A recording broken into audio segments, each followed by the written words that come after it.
I mean, you walk through and you see the despair on people's faces, not knowing what their next step is, not knowing if their house is still standing. Those that know their house isn't there anymore don't know what to do. I mean, I had to take a few moments to kind of put myself together and kind of cry, and then you go back to serve. It just breaks your heart. You cry and go back to serve. Well, that's shelter volunteer Stephanie Porter on the overwhelming emotional impact the fires have had on residents and first responders. You know, disasters can also take a heavy toll on mental health for those on the front line. Someone who knows a lot about the impact is Giovanni Rocco. He's a former police officer.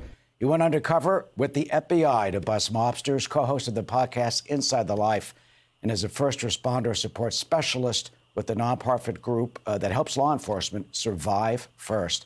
Giovanni, welcome. As this stretches into a week, what are the brave firefighters, the police officers, the medics, those on the front lines facing? Thanks for having me, Eric. First and foremost, I want to send my regards and my heartfelt condolences to those victims in California and the residents. Right now, they are running at 200 miles an hour to do their work, to do the job that they trained for, and to complete the mission at hand. At 200 plus miles an hour, you have 14,000 men and women that are bravely fighting those fires. And it will be the aftermath of the effects, maybe 6 to 9 months out after this, that you will see that will have an impact on their mental well-being. What are we talking about? Is it anxiety, depression, fear, sadness, PTSD? It could be a combination of both, Eric. It starts the different levels of stress. It starts out with acute stress that leads into delayed stress when they get home. Then they start to deal with the intrusive trauma, the nightmares of what they've seen and what they did. Just going through the people's belongings in their homes, that's the worst part of it, right? You know, they have an attachment to those people. What we saw on 9/11, very much like the victims in the building, when you're going through the rubble, you have an attachment to those folks. And it can cause some intrusive trauma, which leads to PTSD. What you go around the country dealing with this, what do you tell first responders and police officers who have faced these type of situations?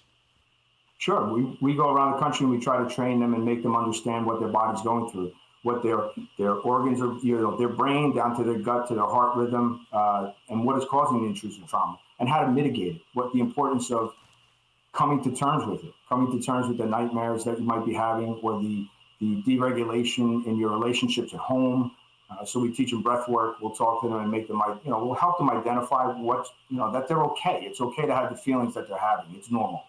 What was it like for you? I mean, when you're undercover dealing with, life or death situations, I mean, that stress has got to be overwhelming. It was. And I remember being a young police officer in uniform and patrol and having to run into 2 burning buildings and what that's like and having to come out.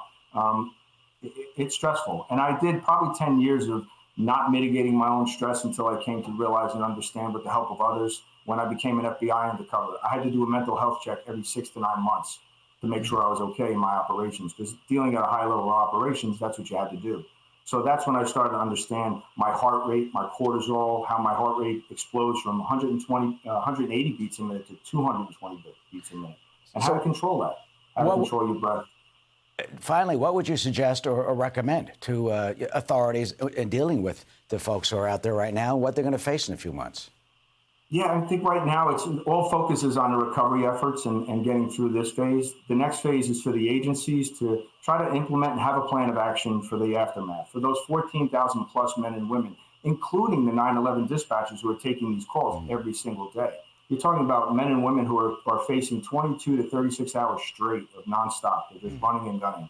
So to have these agencies have an after action plan, get in touch with agencies like Survive First and organizations out there that are for first responders, police officers, whichever your agency is, and have an after action plan for it, because it's going to come. There's a wave of emotions coming in 6 to 9 months.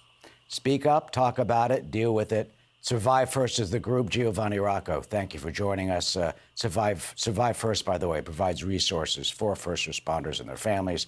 The website information at the bottom of your screen. Giovanni Rocco, thank you for your service. Thank you for your help to those who are out there protecting and helping us. Hi, everyone. I'm Brian Kilmeade. I want you to do me a favor. I want you to click to subscribe to the Fox News YouTube page. This is the only way that I know for sure that you're not going to miss any great commentary, any great news bites, any great interviews coming your way on Fox. You can get it all here on YouTube. So subscribe right now.